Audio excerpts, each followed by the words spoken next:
Hi hello welcome you all. இந்த video எதுக்காக அப்படின்னா, ஒரு 1 இயர்க்கு முன்னாடி நான் ஹராஸ்மெண்ட் அப்படின்னு சொல்லிட்டு ஒரு சோஷியல் இஷ்யூ ரிலேட்டடாக ஒரு வீடியோ போட்டிருந்தேன். இந்த மாதிரி பப்ளிக் பிளாட்ஃபார்மில் எப்படிலாம் நடக்குது பாருங்கள் அப்படின்னு சொல்லிட்டு. ஜஸ்ட் ஒரு அவேர்னஸ் வீடியோவாக தான் போட்டிருந்தேன். அதுக்கு தான் இந்த தடவை கமெண்ட் பண்ணியிருக்காங்க. ஸோ கமெண்ட் பண்ணி தான் நம்ம கண்டிப்பாக ரிப்ளை பண்ணணும். இதுவரை என் சேனலில் எந்த ஒரு நெகட்டிவ் கமெண்ட்டுமே வந்ததில்லை. அது பண்ணுற மாதிரி நான் வச்சுக்கவும் மாட்டேன். நான் ஏன்னா ஒன்லி பாசிட்டிவ் பீப்புளை தான் டிபெண்ட் பண்ணியிருப்பேன். எனக்கு யாருமே ஃபாலோ பண்ணுங்கன்னு கூட நான் கேட்க மாட்டேன். எனக்கு என்ன தேவை, நான் இந்த சேனல் ஸ்டார்ட் பண்ணது ஜிடிஎஸ்க்காக. அதுக்கான கண்டென்ட் போய் சேருதா? இப்போ வரைக்கும் நான் எல்லா கண்டென்ட்டும் போட்டுட்டேங்கிறதுக்காக தான் எந்த வீடியோவும் போடாமையே இருக்கேன். பட் இந்த மாதிரி கண்டென்ட்லாம் வந்தால் கண்டிப்பாக நான் கிழிச்சு விட்டுருவேன் அவங்கள. இப்போ நான் இதுக்கான ரிப்ளை வீடியோ தான் இதில் போடுறேன்.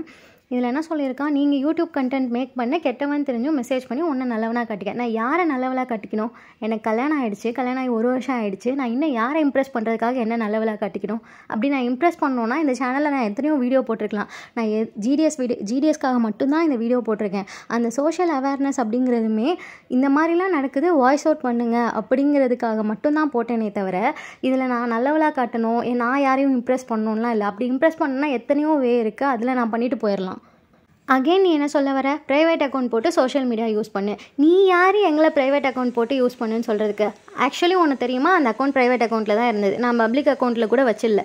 அப்படியும் தான் அந்த நாய் மெசேஜ் பண்ணான். அதுக்காக நான் மூடிட்டு போகணுன்னு நீ சொல்கிறியா? நீ யாருக்கு நீ அட்வைஸ் பண்ணுற? நாங்கள் ஒரு பொண்ணு இப்படி தான் இருக்கணும்னு நீ ஒரு பேட்ரியாட்டிக்கல் மேனாக திங்க் பண்ணால் நீ சொல்கிறத நான் ஏன் கேட்கணும்? இப்போ கூட இந்த பேட்ரியாட்டிக்கல் திங்கிங், உனக்கு இருக்கிற இந்த திங்கிங் விக்டிம் பிளேமிங் தான் பண்ணிகிட்டு இருக்க. நீ இப்படி இருந்திருந்தா இப்படி ஆகிருக்காது. நீ அப்பயே பிளாக் பண்ணிட்டு போக வேண்டியதானே. நான் ஒரு செகண்ட் யோசித்தேன், திருப்பி பேசுவோமா வேணாமான்னு.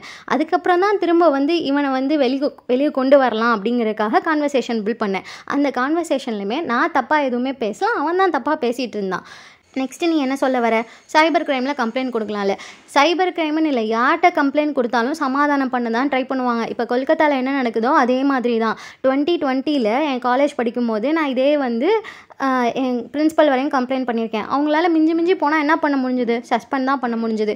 அதுக்கப்புறம் சைபர் க்ரைம்லேயும் நான் கம்ப்ளைண்ட் பண்ணியிருக்கேன் வேறு ஒரு இஷ்யூ ரிலேட்டடாக. அதுவும் எந்த ஆக்ஷனும் இது நாள் வரையும் எடுக்கலை. அந்த கம்ப்ளைண்ட் பண்ணதுக்கான மெசேஜ் கூட இன்ன வரையும் எனக்கு ரிசீவ் ஆகலை. அந்த அக்னாலஜ்மெண்ட் நம்பர் மட்டும்தான் இன்ன வரையும் இருக்குது. விக்டிம் பிளேமிங் யாரானாலும் பண்ணிடலாம் அப்படின்னு சொல்லிட்டு கண்ணை மூடித்தனமாக பண்ணாதீங்க. எல்லாருமே இண்டிவிஜுவலாக ஃபேஸ் பண்ணுறத வாய்ஸ் அவுட் பண்ண ட்ரை பண்ணிட்டு தான் இருக்காங்க. இந்த மாதிரி உங்களை மாதிரி திங்கிங் உள்ள பசங்களாலேயும் இதனாலேயும் தான் நிறையா பேர் வெளில சொல்லாமல் அவங்களே அவங்கள அழிச்சிட்டு வாழ்ந்துட்டு இருக்காங்க. இதை என் ஹஸ்பண்டும் பார்ப்பாங்க, என் அம்மாவும் பார்ப்பாங்க. இதனால் வரையும் அவங்களுக்கு இது நான் பண்ணுறது தப்பாகவே தெரிஞ்சதில்லை. ஏன் இப்படி ஒரு பையனை போய் சோஷியல் மீடியாவில் போடுறேன்லாம் கேட்கல. அவங்களும் பையன் தானே, ஏன் அவங்க கேட்கல? ஏன்னா இந்த மாதிரி பசங்களும் இருக்காங்க, நல்லவங்களும் இருக்காங்கன்னு அவங்களுக்கும் தெரியும். நல்லவனாக இருந்தால் மூடிட்டு அவனுக்கு நீ சப்போர்ட் பண்ணக்கூடாது. எங்களுக்கு தான் நீ சப்போர்ட் பண்ணணும். வந்துட்டான் பேசுகிறதுக்கு. நீ மட்டும் என் நேரில் இதை பேசியிருந்தேன்னா செருப்பால் அடிச்சிருந்துருப்பேன். வீடியோங்கிறதுனால உன்னை விடுறேன். இந்த அட்வைஸ் மயிறு மட்டை எல்லாத்தையும் உன் அக்கா தங்கச்சியோட வச்சுக்கோ. இந்த மாதிரி உனக்கு சம்மந்தம் இல்லாத பெண்களை நீ சகோதரியாக பார்க்கலன்னா அட்வைஸ் பண்ணாத. அவ்வளோதான் சொல்லிட்டேன். இந்த வீடியோ ஜஸ்ட் அவனோட கமெண்ட்டுக்கு ரிப்ளை பண்ணுறதுக்காக மட்டும்தான். வேறு யாரும் தப்பாக எடுத்துக்காதீங்க. Until then, ta-ta, bye bye, see you all. Just கொஞ்சம் எமோஷன் ஆகிட்டேன், சாரி, பை பை.